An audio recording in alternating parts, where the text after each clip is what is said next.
of MGMT. The band are the cover stars of this week's NME, of course. Do a show tonight in London at Heaven, tiny show. Not very many tickets available. To begin with, they went instantly. Obviously, it's going to be very, very much rammed. But yeah, we had Andrew in a couple of weeks ago to come and chat to us. Now, to set the scene, it was in the little room here at NME Radio. He was feeling pretty poorly. He and Ben, who essentially are MGMT, were both struck down with this weird sort of norovirus thing, and were both kind of puking everywhere, really. And they went off to speak to other guys at NME, and they were really genuinely ill while they were here. So please bear that in mind while you listen. For the record, he was wearing some very, very kind of weird, chunky knitwear, and he had quite big hair, but he was ludicrously good-looking as well. I think it's worth adding. But yeah, even in his pale-faced state. So this is the first part of the interview, which I did a couple of weeks ago with Andrew VanWyngarden of MGMT. Thank you very much for coming in and joining us today. And you're not feeling too well, is this right? And Ben's not very well either. What's happened? Ben, unfortunately, couldn't even muster up the strength to come here, but I'm trying to soldier through. And yeah, a little stomach virus or something. Some kind of weird norovirus. You can't keep anything down, apparently, which is pretty grim. So if I have to cut the interview, I just run out of the room. You'll know why. Okay, and I won't stand in the way. So the reason we're here today is to talk about the brand new album, Congratulations, which has been finished. You've been working on it over the last year or so. It's due out in April, and for me it would be interesting to know what your opinion of the album is and how you would like it to be presented to people, what you'd like people to bear in mind when they hear it. Well, I mean, my opinion of the album is that I really like it. I'm really proud of it.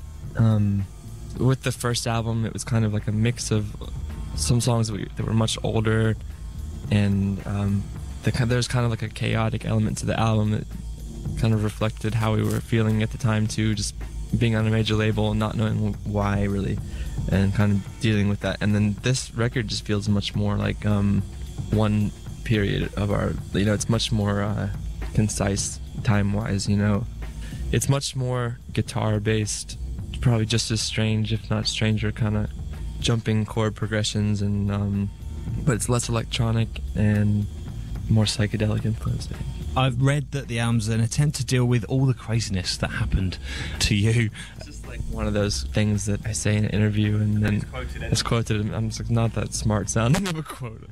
It's all the craziness. I don't know. I mean, yeah, life's crazy.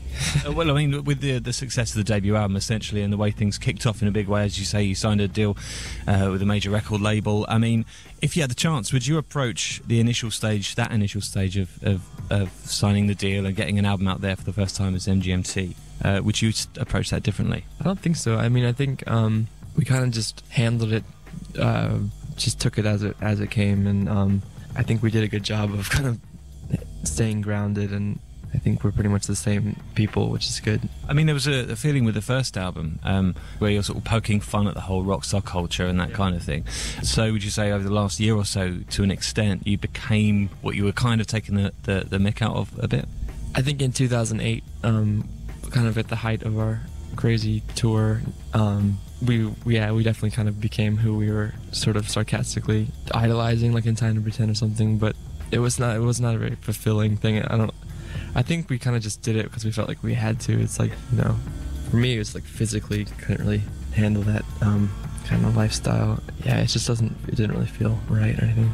So how are you going to approach putting this album out there and touring it and things like that? Are there any sort of different approaches that you have to try and temper things a bit? I think it would be easy for me to say, yeah, this time's going to be a lot different, and we're going to I'm going to take a juicer on the road and eat raw vegan food and not drink, but I don't think that's really possible. I mean, as soon as we're in like Leeds and it's like gray and rainy and we're on a tour bus, we're probably gonna drink a lot of something, Mild apprehension, blank dream.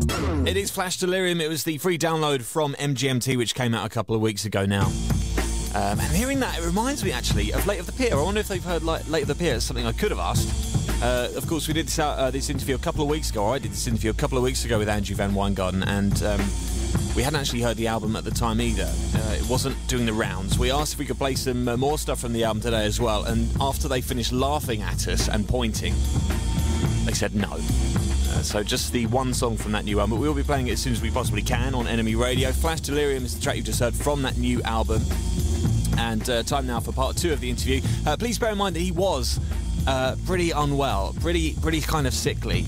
And he was sitting there and he was all very kind of close. His body language was like, I don't want to talk to you much. I don't think it was anything personal. Maybe it was. But no, he was sitting there and he was very close up. So I had to kind of really shove the microphone under his face. But it was still so quietly and softly spoken. So bear that in mind if you can hear this kind of background noise. It's because I've like ramped up everything that he's said so you can make out everything that he's saying. But yeah, this is the second part of my interview with Andrew VanWyngarden recently of MGMT.